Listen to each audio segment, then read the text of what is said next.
Candy Bot. Maybe next time double check. Double checking is slow. Clean more. Check less. You're right. I need you to clean more.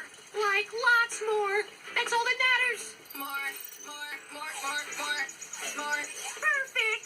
Now everyone, step right up. Get a springtime smoothie. Now with less wait. Less waiting? Yes! Hey guys, what can I get you? I'll take a magical springtime smoothie! Coming right up, Zing.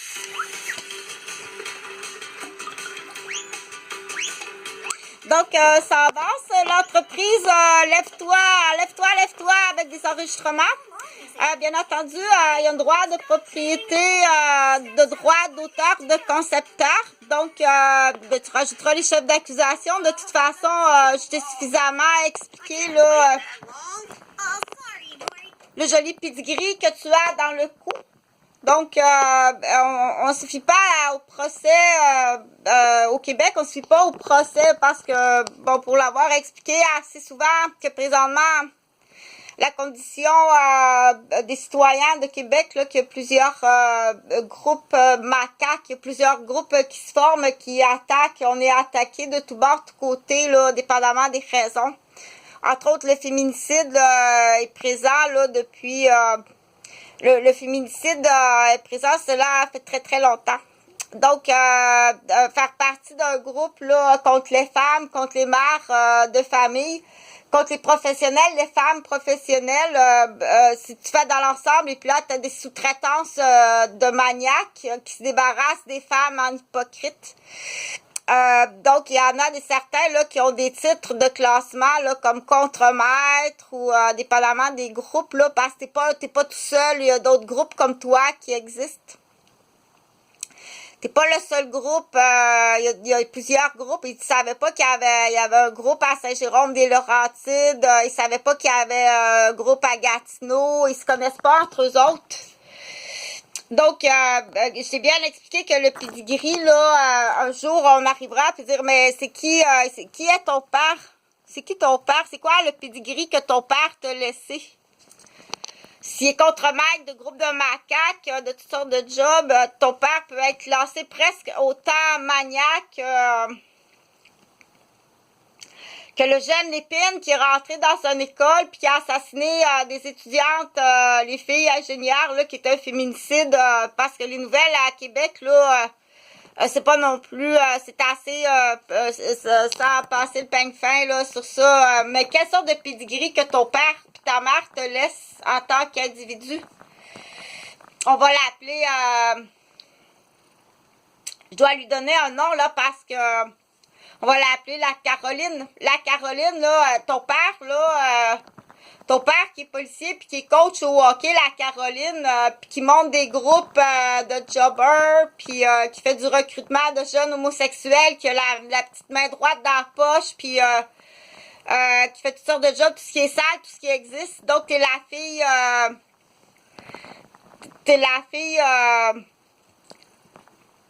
d'un homme qui est classé assassin puis qui gère des groupes de jobbers de criminalité. Puis il a fait de ta mère parce qu'il faut parler à Caroline là, Caroline qui porte des épaulettes, là elle est toute bien habillée là, mais donc puis Caroline est en adversion avec sa mère parce qu'elle a été a vraiment rentré dans la gang à son père là, a été ben ce qu'on appelle aliénée dès la naissance. Pour avoir expliqué chez le garçon aliéné dès la naissance, la fille qui est aliénée dès la naissance là, son père l'a embarqué dans ses culottes, on appelle ça comme ça en jargon. Caroline, elle s'est fait embarquer dans les culottes à son père, puis elle s'est fait embarquer dans le camion des amis à son père. Elle est très masculine, elle est très... c'est quasiment classé, là... c'est un personnage, bien entendu, elle est classée, là... il y a un classement sur Caroline, là, présentement, elle est en investigation au niveau médical. Mais quelle sorte de pedigree ton père t'a mis dans le coup, là? Ton père, c'est un tueur, un assassin, puis un contremaître de jobber criminel. Ta mère, elle est diagnostiquée impliqués, là, parce que, bien entendu, ces hommes-là, ils vont pitcher leur femme dans le bac à folle. Parce que là, il faut faire comprendre à Caroline, là. Puis il faut faire comprendre à Guillaume, on leur donne des noms comme ça. Pourquoi à ce prénom-là? Ben, pourquoi que les policiers, vous avez quasiment tout appelé vos garçons Guillaume ou bien Alexandre? Pour vous reconnaître entre vous autres en civil, mais c'est une coïncidence, là. Mais il y a une raison. Donc, le pedigree que tu as dans le cou, c'est pas ça, c'est joli. Mais oui, ça, c'est joli. Donc, facile à comprendre pour une certaine personne. Quand je dis un pedigree dans le cou, il y en a, je vais expliquer comme il faut quand je dis un pedigree. Quelle sorte d'historique médical, puis quelle sorte de profil médical, puis quelle sorte d'hérédité génétique que tes parents te laissent, qui sont inscrits dans ton dossier médical. C'est ça que ça veut dire. Quand tu vas arriver chez le médecin à l'âge aussitôt que tu auras 18 ans, puis même maintenant avant ça, le docteur, il va ouvrir ton dossier. Puis, qu'est-ce que tu auras comme génétiquement, comme profil? Ton père, c'est un tueur. C'est un contremaître de jobber.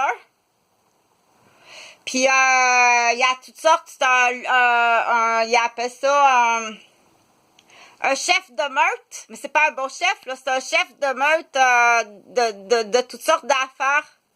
Ça, c'est ton père. Et puis ta mère, elle est internée en psychiatrie parce que ton père l'a frappé, empoisonné. Puis, mais toi, t'es dans les épaulettes à papa.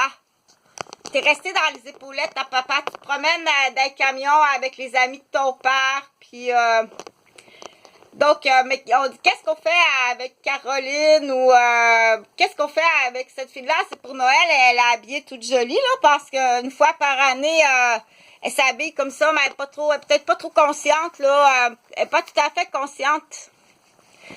Quand on dit, mais quelle sorte de dossier médical ton père t'a construit? Il a démoli ta mère parce que ta mère, elle était parfaite avant de rencontrer ton père. Tu peux pas demander mieux que, on va dire, Brigitte. Tu peux pas demander mieux que Brigitte, en tant que femme, dans toute sa splendeur, sa beauté, son intelligence, son équilibre. Comme beaucoup de femmes dans ces années-là, on s'est retrouvés avec le lot de casquettes à l'envers, là. Puis très souvent, le vrai fiancé était tenu occupé ou blessé ou même les lignes téléphoniques clonées. Donc, je peux te confirmer à Mascouche. Puis très souvent, Brigitte, cherche pas plus loin que ton frère ou ton cousin ou ton voisin. Ou le sergent dans les cadets qui était jaloux que tu sois commandant. Mais l'homme au Québec, et depuis combien d'années, et puis à peu près depuis combien d'années, même avant ça, même si on recule plus loin, on va retrouver des vieilles poches, là, en vieillissant. Fais attention à ta vieille poche masculine. Donc, j'en ai fait beaucoup. Si je fais juste des petits bouts de phrases résumés, ça peut avoir l'air. Mais faut faire attention aux gens qui sont rendus à plusieurs années de débat. Quand tu parles, il faut faire attention parce que Caroline, elle sait pas. OK, Caroline, quand tu iras voir ton médecin, il va te poser des questions. Il va dire qui est ton père, quelles sont les maladies de ton père, qu'est-ce que fait ton père. Il va te questionner sur ton père quand tu iras voir le docteur, quand tu seras un peu plus vieille. Et après ça, il va te questionner sur ta mère. Donc, parce qu'on sait qu'il y a aussi des enfants là qui ont le plan, c'est épouvantable. Il y a des enfants qui veulent condamner leur propre... qui font partie, ont tellement été aliénés, comme Caroline, elle s'est tellement promenée dans les camions des amis à son père. Elle était gâtée par les amis à son père. Qu'est-ce qu'elle voit, sa vision de sa mère? Qu'est-ce qu'elle voit de sa mère? C'est aussi ridicule que arrête de manger des bonbons et va brasser tes dents. Elle se fait chicaner. Elle n'est pas plus loin que ça en maturité parce que ça se trouve être la même formule. Arrête de manger des bonbons puis va brosser tes dents. Tes notes sont pas bonnes à l'école, tu dois mettre plus d'efforts. Fais sécher tes feutres de tes bottes d'hier qui sont encore tout mouillées. T'es pas plus loin que ça, Caroline. Dors, Caroline. Quand tu iras chez le médecin, parce que maintenant, ta mère, soit qu'elle pue, qu'elle pète ou qu'elle sent la cigarette, soit qu'elle est morte, ou bien qu'elle a le cerveau dans le coma complètement fracassé, ou bien dans quel état sont rendus la mère de Caroline ou la mère de Frédéric ou la mère de Martine ou la mère, dans quel état sont-ils rendus? Qu'est-ce que ton père a fait de ta mère? Donc, mais qu'est-ce que ton père a fait de ta mère? Mais toi, quand tu iras chez le docteur, là, il va dire, est-ce que votre père fait du diabète? Est-ce que votre père fait du cholestérol? Est-ce que votre père a des maladies cardiaques? Est-ce que votre père prend de l'alcool? Est-ce que votre père prend de la drogue? Est-ce que votre père va au casino? Est-ce que votre père joue au hockey, au football, a eu des sports de contact? Est-ce que votre père fréquente des lieux illégaux ou immoraux? Donc, il va te poser des questions sur ton père. C'est ça qu'on appelle le pedigree. Et après ça, il va te poser des questions sur ta mère. Qu'est-ce que tu vas répondre? Ce que Caroline va répondre, quand c'est des questions qui se répondent par oui ou non, ça c'est facile. Oui, son père est coach au football. Oui. Parce qu'il y a les rendez-vous, il y a l'objet, il y a le team, il y a le papier signé. Mais quand elle va dire, est-ce que ton père va au quartier gay et puis il s'encule avec un amant homosexuel, elle va dire non. Mais c'est pas non, c'est oui. Donc, des questions, on dit, je sais pas. Mais ça, je sais pas. Mais il y a beaucoup d'amis de garçons et toujours avec des gangs de gars. Donc, il faut faire, on dit, mais le docteur doit poser les bonnes questions. Mais le pedigree, qu'est-ce que tu as, toi, dans ton dossier maintenant? Ça, c'est le père et ta mère. Est-ce que ta mère a des problèmes de diabète, des problèmes cardiaques, des problèmes pulmonaires, des problèmes de circulation sanguine, des problèmes, c'est une femme, alors on doit parler des problèmes au niveau de ses organes de reproduction, ses organes de son cycle menstruel, des problèmes d'hormones, chez la femme. Est-ce que ta mère, tu es capable de répondre à ça? Est-ce que ta mère a des problèmes, d'autres problèmes de santé? Qu'est-ce qu'elle fait, ta mère, dans la vie?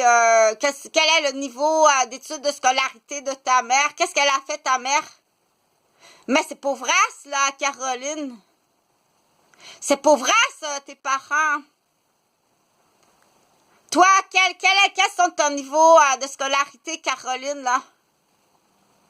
Mais ça, c'est pas vrai, ça. Ça, c'est au Québec, ça, c'est pas vrai. On se fie plus à ça, c'est des points piratés, là. Ça, c'est pas vrai, là.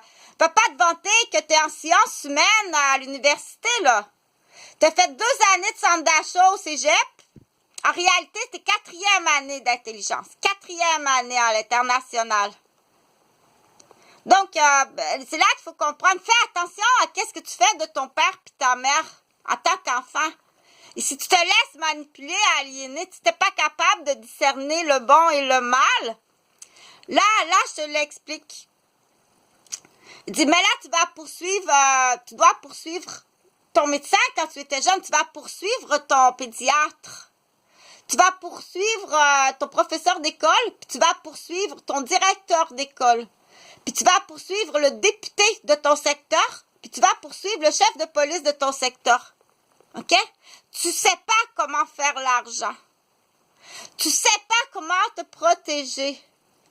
Tu sais pas comment protéger les gens que tu es responsable. Et même si je te l'explique avec des mots pour que les enfants comprennent, tu comprends pas où il y a une autre raison. Même avec les mots pour que les enfants comprennent. Les enfants là de 8 ans, 6 ans ont compris, même certains 5 ans. Si tu fais rien puis t'es rendu un vieux sapin, une vieille poche là, T'es une vieille poche, Sylvain. Tu fais rien pour protéger ta fille. T'es une vieille poche. On en a des plus vieilles. On dit, mais ça semblait être un si bon père jusqu'au moment où que tu le mets face à face. Mais là, face à la vérité, là, tu vas te retrouver avec un étrangleur. Mais là, face à la vérité, en public, où il y a des agents de sécurité à Québec.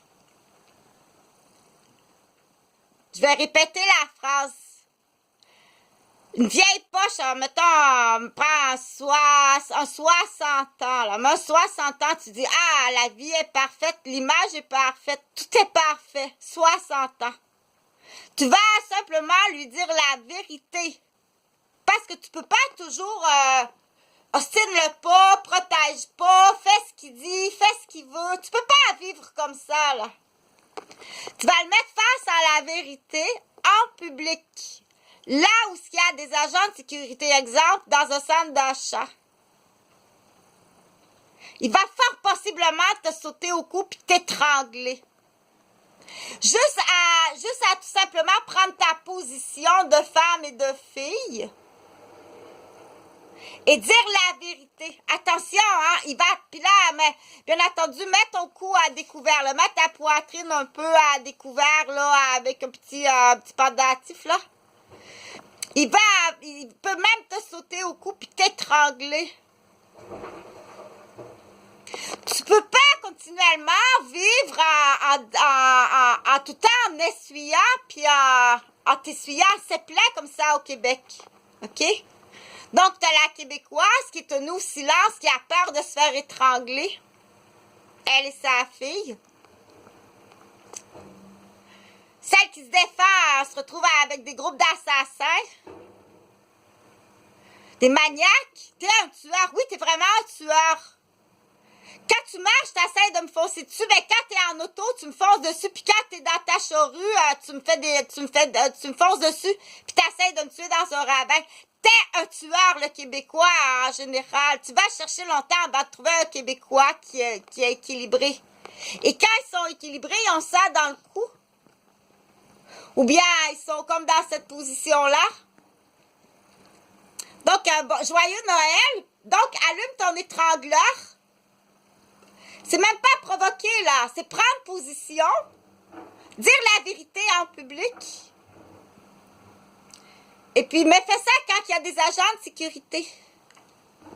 Bonne journée.